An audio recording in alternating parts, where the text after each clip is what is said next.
maksudnya kayak gitu. Pasir di sini berbentuk seperti bintang ya, kayak gitu. Karena kita mungkin lihat, dipegang langsung dilihat, kok pasirnya itu bentuknya kayak bintang.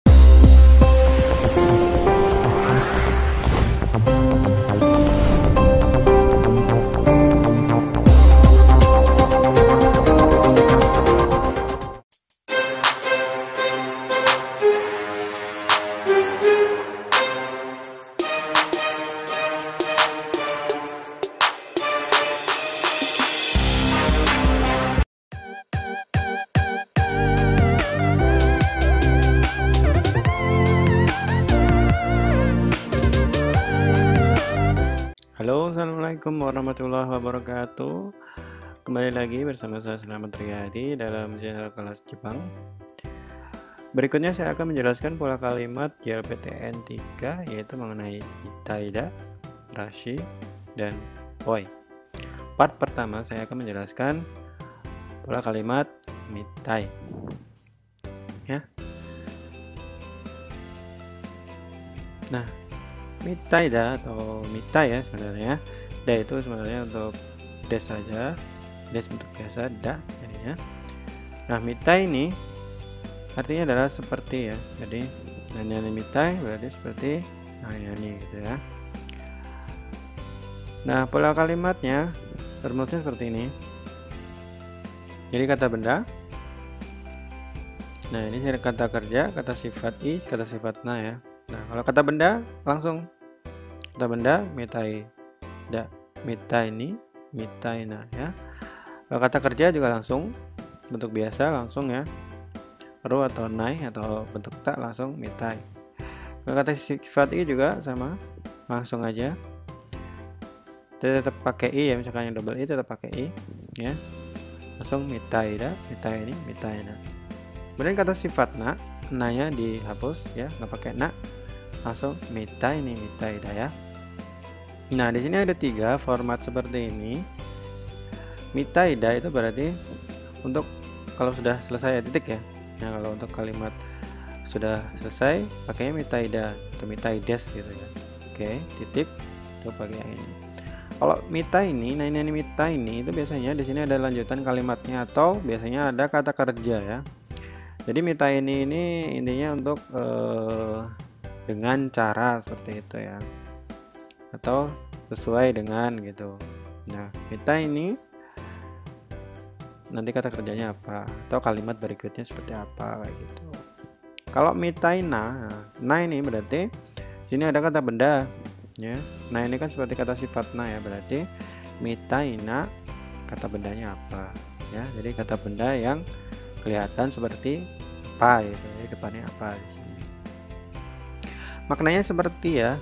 Ini maknanya itu seperti dan mirip dengan yoda ya. Nani yoda.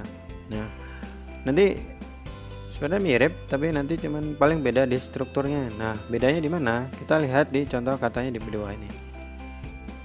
Misalnya, ongna mitaida. Kalau bentuk yonanya ongna no yoda. Nah, kalau yo itu pakai no ya. Kalau mitai nggak pakai no ya. Terus rinsang mitai ini ya. Rinsang no yo nih karena ini kata benda ya. Ongna kata benda, ini kata benda juga. Dibunyinya pakai no kalau yang yo ya. Kalau yang mitai langsung aja ya. Hoshi mitai na katachi, hoshi no yo na katachi. Sunde inai mitai da, sunde inai yo da. Nah, kalau yo itu langsung, kalau kata kerja langsung ya. Nah, kalau kata benda pakai no. Kirei mitai da, kirei na yo da ya. Ini kalau kata sifat na, na-nya tetap ya. Ini kita kalau lihat ini seperti kalau apa hukumnya kata sifat na bertemu dengan kata benda ya. Kalau na berarti kalau ini kata benda, nah itu na-nya pasti pakai ya. Misalnya hansamuna hito ya. Nah, ini juga seperti itu. Ini sifatnya udah kayak kata benda. Nah, seperti ini ya. No juga ya. Nah, sifatnya kayak kata benda. Kalau di sini kata benda berarti pakai no ya, kata benda. Jadi ini sifatnya kayak kata benda, makanya digunakan no. Kirei na yoda ya. Kibishi mitai da ya. Kibishi yoda. Kalau kata sifat i tetap ya sama ya. Langsung aja. Nah, sebenarnya mudah sih, cuma paling nanti yang mungkin akan keluar adalah mungkin di struktur-struktur seperti ini ya. Kalau untuk arti, nah itu kalau mitai itu biasanya untuk penggunaan di bentuk percakapan ya. Kalau yoda biasanya untuk tulisan seperti itu. Nah, di sini ada tabel polanya seperti yang saya tadi jelaskan sedikit. Kalau kata kerja kata sifat i langsung plus mitai langsung, yoda juga langsung ya. Nggak ada tambahan partikel. Kalau kata benda, kalau yo pakai no. Kalau kata sifat na, ya kalau yo itu pakai na. Kalau mitai langsung aja semua ya. Dalam bentuk biasa. Seperti itu. Perbedaan struktur kalimat mitai dan yoda ada pada di kata benda dan kata sifat na. Jadi biasanya pada pola kalimat lain pun biasanya yang ada hubungannya dengan perubahan kata. Perubahan kata itu misalnya gini, harus ditambahin ini ya, atau di belakangnya nanti ada apa lagi. Nah, itu biasanya ada di yang paling beda itu yang paling mencolok ada di kata benda dan kata sifat na ya. Kalau kata kerja dan kata sifat i itu biasanya juga sama. Nah, ini kan sama ya. Nah, kata benda dan kata sifat nah itu biasanya ada yang beda kayak gini. Nah, itu yang harus minasang perhatikan untuk struktur pola kalimatnya, supaya biasanya nanti ini akan juga jadi bahan pertanyaan dalam JLPT ya. Nah, jadi harus diperhatikan benar-benar di sini. Seperti ini pun mitaida dan yoda itu bedanya apa sih? Nah, kita lihat aja dari struktur polanya aja beda ya. Nah, seperti ini. Tapi kalau untuk maknanya kita anggap mirip atau udahlah disamain aja seperti itu. Jadi kalau mitaida ada untuk percakapan, kalau yoda untuk tulisan. Kayak gitu aja ya, biar mudah. Kalau bedanya gimana? Udah, kalau maknanya nggak usah dibeda-bedain gimana, nanti biar nggak bingung ya. Tapi kalau struktur jelas berbeda ya. Nah, kemudian rebungnya contoh kalimat misalnya Kare no hanashi kata wa onna mitai da atau onna no yoda ya. Cara dia berbicara kok kayak wanita ya gitu. Seperti wanita atau kayak wanita. Nah, kayak gitu. Nah, mungkin kita bisa melihat dari cara ngomongnya teh itu kayak mungkin nggak kayak laki-laki ya, jadi seperti wanita. Nah, itu kita bisa penilainya gitu dengan kita melihat cara bicara orang tersebut. Kemudian koko no suna wa hoshi mitai na katachi o shiteiru atau hoshi no you na katachi ya. Nah, ini kata benda ya, hoshi kata benda, yo makanya di sini ada no yona ya. Nah, ini karena di sini ya yona itu apa?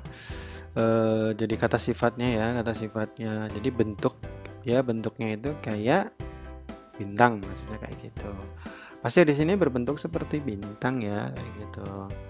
Karena kita mungkin lihat dari pegang langsung dilihat kok pasirnya itu bentuknya kayak bintang. Nah, kita bilangnya hoshi mitai na katachi ya.